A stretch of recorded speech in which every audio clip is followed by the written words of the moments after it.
Il a été le pilier de la France-Afrique aux côtés de son mentor Jacques Foccart, d'Houphouët-Boigny à Sarkozy en passant par les Bongo, Sassou, Gbagbo, Chirac, Compaoré ou Mobutu. Les relations entre la France et l'Afrique n'ont aucun secret pour lui. D'ailleurs, c'est le titre de ses mémoires. Ils savent que je sais tout. Ma vie en France-Afrique, édition Max Milo. Robert Bourgi, bonsoir. Bonsoir madame. Livre coécrit avec Frédéric Lejal. Avant d'y revenir, on va regarder ce portrait de vous. Il est signé Simon Rodier et Lionel Bellon. Robert Bourgi, franco-libanais né à Dakar, est un nom incontournable dans le rapport de la France au continent africain. Incontournable de la France-Afrique. Son rôle est résumé en quelques mots par un journaliste spécialisé, ici en 2011. Le rôle de Robert Bourgi, c'est vraiment d'être le messager des présidents africains auprès des hommes de pouvoir et en particulier de l'Élysée et des présidents français. Il a toujours joué ce rôle sur une très longue période. Homme d'affaires, entremetteur, simple avocat, éminence grise, conseiller occulte ou porteur de valise, ou tout à la fois, difficile de laisser Robert Bourgi dans une seule case. Il était proche des présidents africains de la région subsaharienne. En premier lieu, Omar Bongo, ancien président gabonais, qu'il appelait papa. Proche aussi des présidents français, à commencer par Jacques Chirac. C'est ma première lettre à Jacques Chirac. Elle date de... C'est la première réponse de Jacques Chirac, 3 décembre 1976. J'étais professeur à Cotonou. Oui. Il est considéré comme l'un des successeurs du Monsieur Afrique de la France, Jacques Foccart. C'est son mentor en tout cas. Cette France-Afrique, il a voulu la faire tomber en 2011. Il sort des affaires contre ceux qui l'auraient mis de côté. Il répond ici à David Delos sur le plateau de TV5 Monde en 2011. Je ne crains absolument pas les procédures qui pourraient être déclenchées contre moi, tant par M. Chirac que par M. de Villepin. Je veux aussi une France propre, à gauche comme à droite. Les accusations contre de Villepin et Chirac seront classées sans suite par la justice. Beaucoup des politiques de droite comme Bockel ou Fillon n'ont guère apprécié ces sorties médiatiques ou ces intrigues de cour. Alors pourquoi parler de nouveau dans un livre? Robert Bourgi a-t-il tout dit? Sans doute pas encore, si l'on en croit son éditeur. Vous savez... Et évidemment, vous n'avez pas encore tout dit, Robert Bourgi. On apprend par exemple dans ce livre que c'est à travers votre père libanais, Mahmoud, qui était proche de Foccart, que vous le devenez à votre tour. On apprend que vous vous prénommiez Riyad Jaffar. Or, dans ce milieu de la droite française que vous côtoyez, vous étiez considéré comme, je cite, l'arabe de service. C'est la première fois que vous parlez de ce racisme à votre égard, votre parcours. Est-ce que vous ne le vivez pas comme une revanche sur la vie? Ce mot ne m'habite pas, madame. Le mot Lequel? revanche ne m'habite pas, pas du tout. J'ai voulu raconter l'histoire de ma vie, qui a commencé avec ce pauvre Libanais qui est arrivé au début du XXe siècle à Dakar, un paysan venu du sud Liban, musulman chiite, et qui a fait sa vie, qui a grandi, qui a fait sa popularité, sa grandeur, son éminence, qui est devenu l'ami des grands, l'ami de Lamine Gueye, l'ami de Galandou Diouf, l'ami des grands chefs religieux, l'ami du général, l'ami de M. Foccart et de tous les gouverneurs qui se sont succédés au Sénégal. Alors, il est devenu le chef de la communauté libanaise au Sénégal de 1947 à 1960. La communauté libanaise qui a beaucoup financé la droite française. Absolument. À cette époque-là. J'ai vécu cela moi-même en Côte d'Ivoire.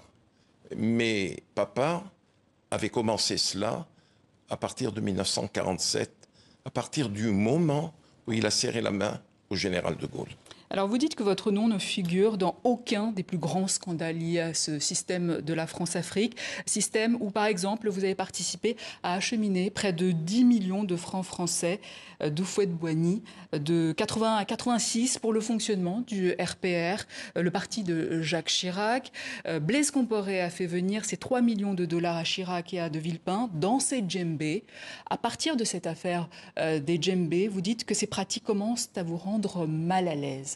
Absolument, absolument. Mais je tiens à préciser une chose. Je n'ai jamais été mêlé au scandale de la France-Afrique. Non, c'est ce que j'ai dit. Et deuxièmement, qui mieux que Madame Eva Joly peut le dire? Madame Eva Joly l'a dit dans une conférence publique, dans un débat que nous avons animé, elle et moi, devant 500 personnes. Une question avait fusé des rangs de ceux qui étaient là, qui n'étaient pas de ma famille politique, qui voulaient voir le Bourgi de près. Et elle a dit, écoutez, je vois M. Bourgi pour la première fois. Je suis heureuse de le rencontrer, de le voir, mais je tiens à vous dire qu'aucun juge d'instruction, j'ai dirigé le pôle financier, n'a jamais reçu Robert Bourgi pour les scandales financiers de Alors la ça vous France-Afrique. rendait mal à l'aise, Ça me mettait mal à l'aise, mais ça ne vous a pas madame. empêché de continuer ces pratiques. Madame, vous êtes avec Jacques Chirac, tout puissant Jacques Chirac, que l'on peut comparer à aucun homme politique français. Même Nicolas Sarkozy, dont je suis très proche et que j'aime profondément, ne peut être comparé avec Jacques Chirac. Jacques Chirac, en 81, me donne il me confie des missions de première importance. D'abord, il me fait rentrer au Club 89, son think tank politique, qui était présidé par Aurillac, avec Juppé, avec Toubon. Bon, il était le président d'honneur. Il me fait nommer délégué national du Club 89 pour tous les pays en développement. Et à partir de ce moment-là, dans le bureau de Chirac à la mairie de Paris, il y avait M. Focard, M. Chirac et moi-même. Il me dit, Robert,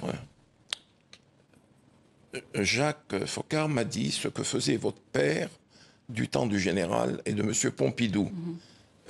Il serait bon qu'à votre tour, si vous en acceptiez la charge, de vous occuper de ce que faisait votre père. C'est comme ça que vous avez commencé. Voilà, c'est comme ça que j'ai commencé. Alors vous dites aussi combien vous payez les présidents africains. Je cite Bongo, me payait 50 000 € par mois, plus les extras. Il arrivait en tête avant Sassou, Gbagbo, Compaoré, Wade ou Mobutu. À aucun moment, vous vous n'êtes dit que c'est l'argent des contribuables ivoiriens, burkinabés, gabonais, congolais, qui auraient pu servir à construire des hôpitaux, des routes, des ponts. Vous le savez, vous y étiez. Madame, vous savez qu'autour de tous les chefs d'État africains, de tous les pays du monde d'ailleurs, il y a des cabinets de conseil. Il vous appartient d'interroger tous ces conseillers des chefs d'État africains. Je puis vous assurer, madame, que le million de dollars que me donnait Ali Bongo Ondimba est nettement inférieur à ce que touchent les cabinets de conseil et de relations publiques dirigés par les Français. Donc pour vous, ça fait partie de votre travail de lobbyiste. C'est mon métier. C'est votre métier. Je faisais de la politique de très haute volée. J'avais des missions confidentielles. Je suis étonné que vous n'ayez pas pris connaissance de tous les documents que j'ai mis à la fin de mon livre. Ah, toutes les annexes. Toutes les annexes. Il y a une centaine de pages. C'est énorme. Vous voyez les lettres de M. Chirac, les missions que me confiait M. Chirac, les notes que je lui faisais, les notes que je faisais à Dominique de Villepin, tout-puissant secrétaire général de l'Élysée. J'étais le lien avec Mobutu pendant la guerre au Zaïre. J'étais le lien avec Omar Bongo. J'étais le lien avec la Côte d'Ivoire, avec la Mauritanie et tant d'autres. Et ces financements. Et il n'y a que ça qui vous intéresse, le financement. Oui, venant des pays qui n'ont pas beaucoup d'argent vers des pays riches. Ça, vous comprenez que ça puisse choquer. Madame. Les personnes qui nous regardent aujourd'hui aussi. Madame, si en 2011, je me suis exprimé, c'est parce que ma conscience me taraudait. Parce que, comme m'appelait Bongo, Omar Bongo Ondimba, il me dit « Fiston, tu es mon nègre blanc. Rien ne me différencie d'un Africain, d'où qu'il soit en Afrique noire, si ce n'est que la peau, la couleur de la peau. Je suis né à Dakar, j'ai grandi à Dakar, j'ai noué des relations fraternelles avec tous ceux qui sont les générations gouvernantes en France, en Afrique noire. Vous avez demandé de publier ces mémoires quand vous le pourrez. Depuis la CPI où Laurent Gbagbo purge sa peine, il dit « C'était en 2001, Villepin et Bourgi me demandent de cracher au bassinet pour l'élection de 2002 en France. C'était le prix à payer pour avoir la paix, une tranquillité que Paris n'a pas respectée depuis, et par deux fois. » Oui. M. Chirac m'avait fait comprendre qu'il serait bon que, pour racheter le soutien de la France, que Laurent Gbagbo, qu'il avait eu du mal à reconnaître. Vous savez, c'est la cohabitation avec M. Jospin. Il a eu du mal à le reconnaître, mais il a fini par le reconnaître. Et je dis dans mon livre, je regrette que vous n'ayez pas lu ce passage. C'est dans la salle de bain de Laurent Gbagbo à Abidjan que Dominique de Villepin, 2 jours auparavant, m'avait dit « Le président Chirac appellera Laurent Gbagbo lundi matin à 9 h. » Il me précise à 9 h, heure de Côte d'Ivoire. Et je me trouvais chez Laurent à 8h30. Il va dans la salle de bain et c'est là que le coup de fil arrive sur mon portable. Et je dis à Laurent, le président Chirac veut te parler. Et c'est dans la salle de bain qu'a eu lieu la reconnaissance de Laurent Gbagbo par la France. Je parle de 2002. Chirac a refusé de venir au secours de Gbagbo, qui redoutait l'offensive des rebelles de Guillaume Soro. Et lors de la crise ivoirienne 2010-2011, entre Ouattara et Gbagbo, chacun revendiquait la victoire. Sarkozy vous demande de soumettre sa proposition à Gbagbo, en échange de quoi Gbagbo devait quitter le pouvoir. Gbagbo refuse et il vous dit qu'il n'est plus votre ami. Sarkozy répond « Dès demain, je le vitrifie ». La suite, on la connaît évidemment. Qu'est-ce que ça vous fait, qu'est-ce que ça vous a fait de voir les images tourner en boucle à travers le monde d'un Laurent Gbagbo en Marseille avec son épouse Simone? Madame, j'en ai beaucoup souffert. Oui. Je puis vous dire...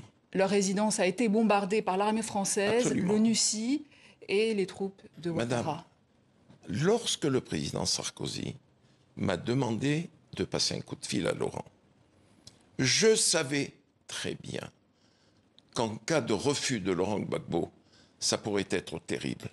J'ai essayé à travers ce coup de fil de faire comprendre à Laurent que c'était sa vie qui était en danger.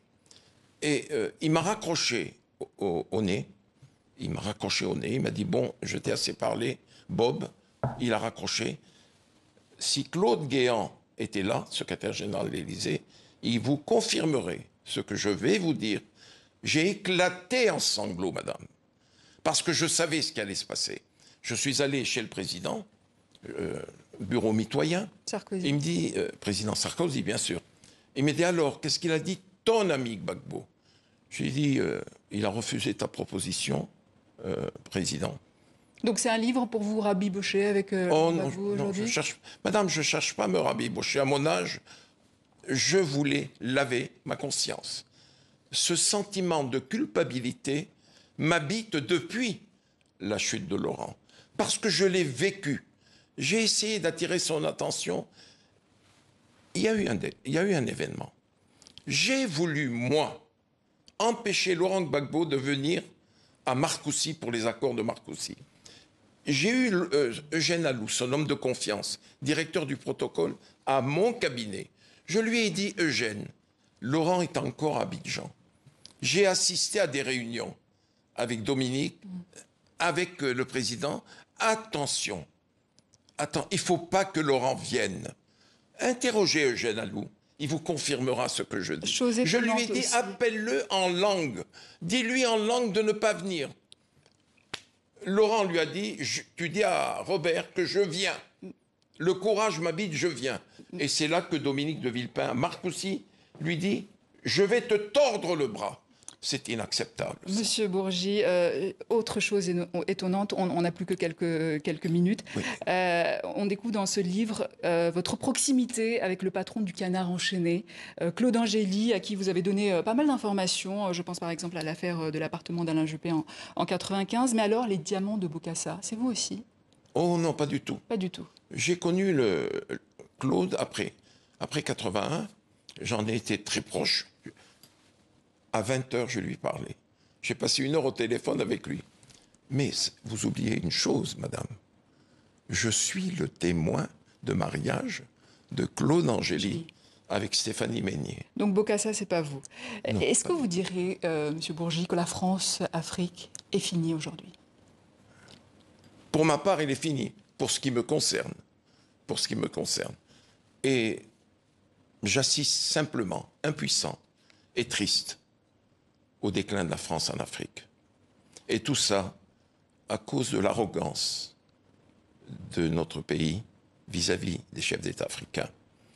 Et aussi au manque de connaisseurs, au manque de contact avec les élites africaines et avec la jeunesse africaine.